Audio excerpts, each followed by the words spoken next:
high altitude tune? That's already done. That's just that. Big high elevation here at Utah, just mathematically you're down 17% on air density already. So that automatically hurts your power. What a lot of people also don't realize is you also lose cooling because of that. So a lot of people are like, oh, you're turning up power. That's why I'm having high IETs and high coolant temperatures. That's part of it, but you're also losing cooling. So you turn things up and you get things hot, and now I'm losing cooling. So you struggle a lot with intake temperatures, coolant temperatures. So mechanically, Chris dealt with a lot of the cooling stuff, and we came up with a strategy on that. Both our PDM, we can change our fan strategy, change our overall cooling strategy, just to keep the car cool, and we were successful there. We're still seeing a bunch of high IETs when we showed up, and we knew we would. And on top of that, we were already maxing out this turbo. So rather than just pushing the turbo harder, we went back, and because we have so much adjustability in our nitrous, we were able to throw a different jet in it, because the way it's tuned, it's automatically going to compensate. We've already tuned for everything from our 50-shot jet through our 150-shot jet. Change that, and we were automatically dialing in nitrous to give us power where we need it, and then even using just a little bit of nitrous on top. And when we saw our IETs go from 170 to 190 degrees down to 120 and 140 just by using nitrous as a cooling aid, as well as just a little bit of power. So we were able to turn the boost down a little bit and use nitrous to balance that out. And that was literally just changing the jet and telling Simon to turn the knob to a different position.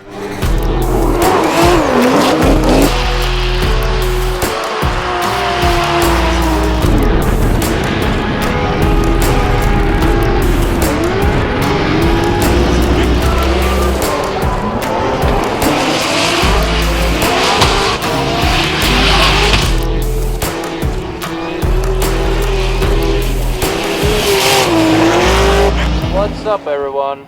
Utah is where it happens. My favorite track of the year. This is the layout I always wanted. I enjoy driving here. It's still a hard track, but it flows a lot better now. How they've done it this time. Practice was okay. We have done some small changes, hoping that's going to be for the positive. Yeah, I'm looking forward to it. We just need to stop worrying it and just drive. All right, here we go. Ryan Little out front. Simon Olsen, the chase position. Well, we know these guys are both locked and loaded into competition. Now, Ryan Little in that Sunoco S chassis now transitions into that third outside zone. Little left foot brake. Oh, and I knew that was going to happen. He just was on it way too long. Gets involved in the dirt. And the RB Army S chassis brings that last outside zone. I think we know the outcome here. Simon Olsen will a 1, a 2, a 3, get the win. All right, Rad Dan Burkett and Simon Olsen here coming down. Again, the Mark IV Supra and the Mark V coming on down. And coming into that inside clip, Rad Dan now transitioning into outside zone 3. Simon Olsen having to make some corrections, keeping his proper distance. Rad Dan now coming in outside zone 4. Both of them dialed it in. Good fluid line. Simon Olsen out front. The Mark V Supra. Good, nice placement of the vehicle on the inside clip. Now Rad Dan Burkett, there it is. So again, almost mimicking what Simon did in the chase. Let's just dive on in there. Get in that back pocket, 5-pocket jeans. And find the 5 pocket here in outside zone 4. Simon Olsen exceeds it a little bit. Comes out just a touch. Drive it properly, and and there's one vote for Dan. And one more time, who is the dominant Supra? Man, they're slipping and sliding, take it to the house into that second outside zone. Simon Olsen needs to step up, really needs to rise the occasion, and into outside zone 3, going into 4. Oh, and there he goes. That's what he needed to do, but it was just a little late. All right, here we go. Simon Olsen initiates into that inside clip. There goes Dan Burkett. Tucks on in, and Simon slingshotting away into outside zone 3. Dan Burkett, you can see him reeling in the years like Steely Dan into this last outside zone. There goes Simon, and the last outside zone. Simon and Dan, here we go, slide him left for Dan Burkett, right first. Simon Olsen gets a 1, a 2, and Olsen gets the win, but not unanimously. Burt Brothers Motor Park. And Dimitri initiates, hits the inside clip, no problem. Simon tucks back, he is back there quite a bit. Brudski filling all of outside zone 3 and then some. He exceeds the line, Simon gets thrown off. Let's make it official, 1, 2, and 3. 3 votes for Simon Olsen, and Simon going to the finals against Odie Bakshis. Now, Odie Bakshis, Simon Olsen, Odie out front. Fuel suspension S15, and Simon Olsen, once teammates, now going against each other as they did before, even in identical cars. Now coming into that third outside zone, Simon tries to twist the screws, he has to back down. Odie Bakshis tempering the flame, dialing it in, outside zone 3, coming into 4. And there goes Odie Bakshis. 3 points richer to the victor in this particular battle. Past that inside clip goes Simon Olsen. Odie Bakshis in tow. Let's see if he can time this properly. And Simon, good angle. Some good massaging by both in outside zone 3. Going into 4. Whoa! Odie Bakshis overcooks it. Goes way off course. Wow. Your winner in seeding brackets is Simon Olsen. Gets the win in seeding brackets. Practice started really well. Got into the rhythm quite fast since we did do the test day here. Right off the box, it was a very good car. The track gripped up during the first half of practice, so we needed to do some adjustments to the car where it was a little tight. We loosened it up a little bit and gave it a little bit more power. Played a little bit with nitro strategy, which helped tremendously. Fast forward to seating. Started with Ryan Literal. Started in chase. He took off, good line, good pace, good everything. And unfortunately for him, he dropped 2 tires, which looked like 3 tires, but I think it only was 2. And that kind of followed me into the dirt as well. So we got the win. Next battle up, Rad Dan. 2 good battles. We did some small mistakes, both of us, but it was clean, good battle. Ended up with a one more time. Play it one more time. Kind of the same. I cleaned up my mistakes, and I think he also cleaned it up, but we, in the judges' eyes, we did a better job. Got the win. Move forward to Brutski. He did the same thing that Literal did. 2 tires off, I believe. At that time, I cleaned my leads up and got the win there, which was good. And then Odie, my good friend Odie, my old boss. Taken him out on this track before, but that was his own car. So definitely wanted to do that again. And I started in chase as well. So when it was time to lid off in outer 3, and we got the lid off, and we're there, but he gapped me. I think I straightened as well.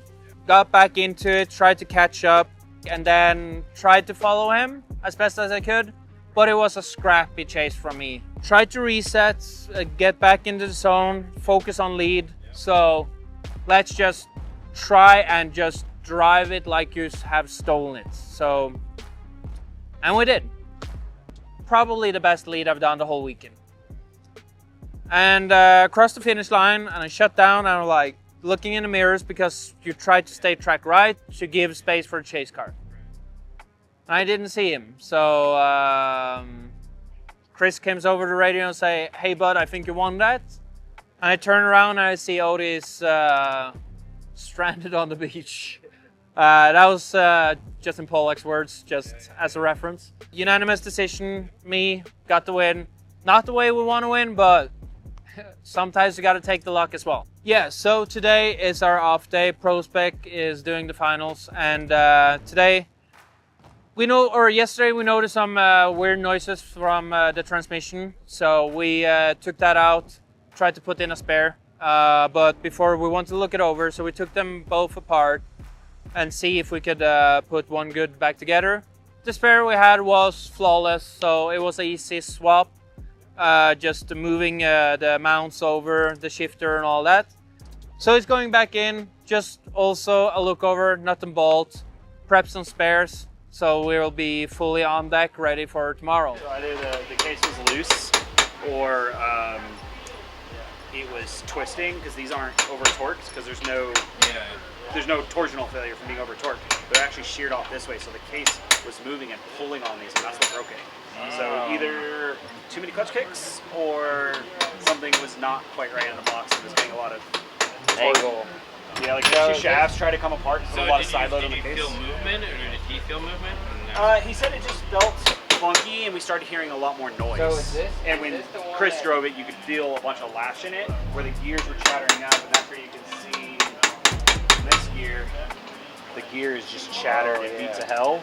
And you can also see edges of the gear that might be hard to get in light, but they're actually, you can catch your nail on the edge of the gear where the whole gear's been twisted this way, and it's put a ton of load, too much load on the leading edge of the tooth and just deformed the whole thing. And it's actually started to pull and shift the gear teeth this way. Oh yeah. Now, like, they have a little bit of play before they're bolted down, but this one even bolted down had a ton of both axial and radial play, so in and out and around. So, oh yeah, but that's that's way nice. better. That's not even bolted on. Nice. Yeah, so I'm glad we did that bearing because that one had a ton of play.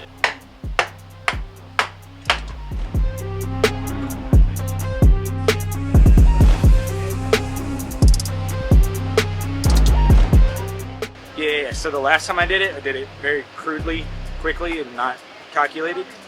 This time, measured this gap, got a nice squared file, and opened these up, 10 thousandths each. So now when it's kind of sitting down in there, it has a little bit of free play, but then once it expands, it's not tight enough where it sticks, not like still activates, and that's what was going on. It was just getting a little too hot for what we were doing, and this was swelling and then getting stuck on the basket itself. So like it acted like a clutch that would weld itself, but the clutch wasn't welded. It literally just couldn't disengage. So like we still had plenty of material. Everything was still like nice and flat. It was just these were just grabbing a little too much. So checking it out, everything looks super solid. So give the guys a little bit of feedback, see if they can, I don't know, maybe meet us somewhere in the middle. Maybe I could have gone a little too far, but it worked. But normally what that would mean, like we had this in like a production vehicle or a street car, that amount of movement will also create noise, like chatter. So that could be kind of the trade-off. So it works for this. We don't mind the chatter, so on and so forth. But when you start putting this out to, like the public, or if you put it in a nice street car, that might be something that, the consumer wouldn't want. So yeah. That's the new lean custom pins we got made for this round. So these are the very first ones.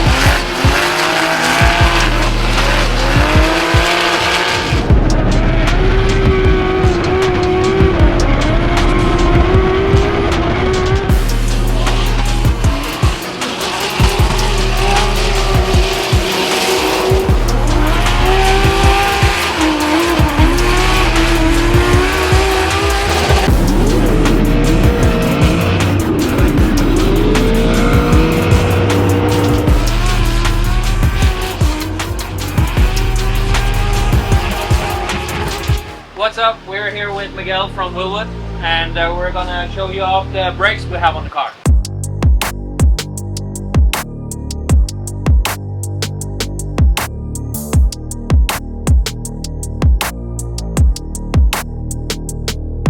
And the first requirement Simon wanted was gold calipers.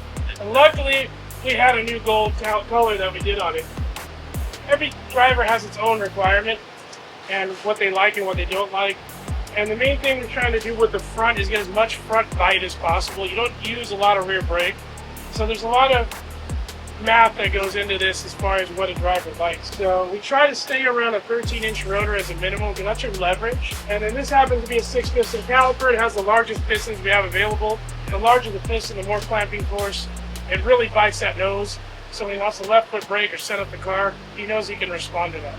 It feels good. I've been using Willwood products for 6-7 years already, and consistency is extremely awesome. It's lightweight brake kits. They have different compounds on the pads that you can change out to my specific liking or someone else, whatever you prefer, they have it. No, it looks good, it works awesome, and it does absolutely everything we want.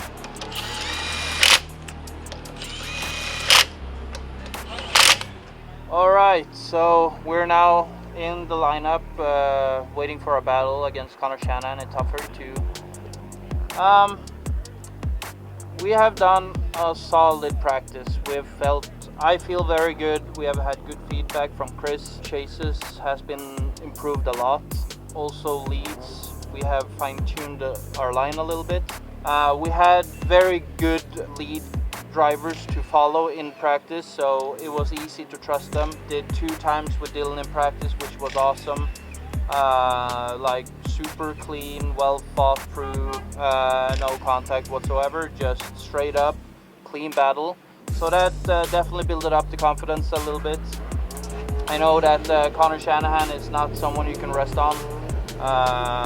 Know his driving style, I know him as a person, I know he's mentally strong and everything, but so are we. But it's drifting, everything can happen, but never been more ready, and I think we can go a long way today. Let's go. Here we go, Conor Shanahan out front in that Red Bull 86, and Simon Olsen, he has some shimming in that chase position. Want to elaborate, unpack that there on our replay. Jacob into this outside zone 3. Let's see, Shanahan and Olsen. Simon just kind of a beat behind, a little delayed reaction. Shanahan outside zone 4. Simon good proximity. Simon Olsen will lead, and Shanahan chases in, dropping in formation, passing inside clip. Good placement, that front left tire for both of them. Look at that transition, the momentum into outside zone 3. Shanahan, interesting approach there in that chase position. Now he gets there tucked in behind that Supra of Simon Olsen, the last outside zone. Good angle from Simon Olsen, really painting that line. Make some noise. Your seating bracket winner overall, Mr. Simon Olsen!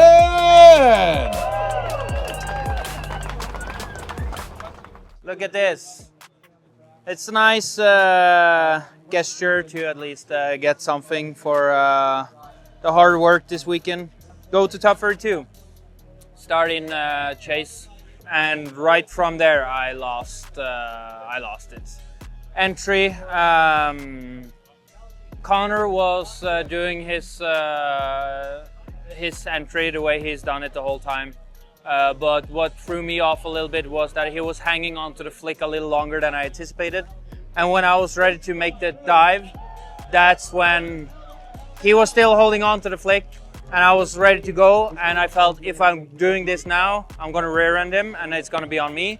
So it screwed me up a little bit there. I lost all the momentum while he was continuing moving towards the inner clip. So yeah, we caught back up, and really happy with my transition going from outer 3 to outer 4, just trusting him, and it was one of the better on my side. Turn it around, I knew I had to push hard, and I knew Mats was going to tell him that he needs to be on me from the get-go.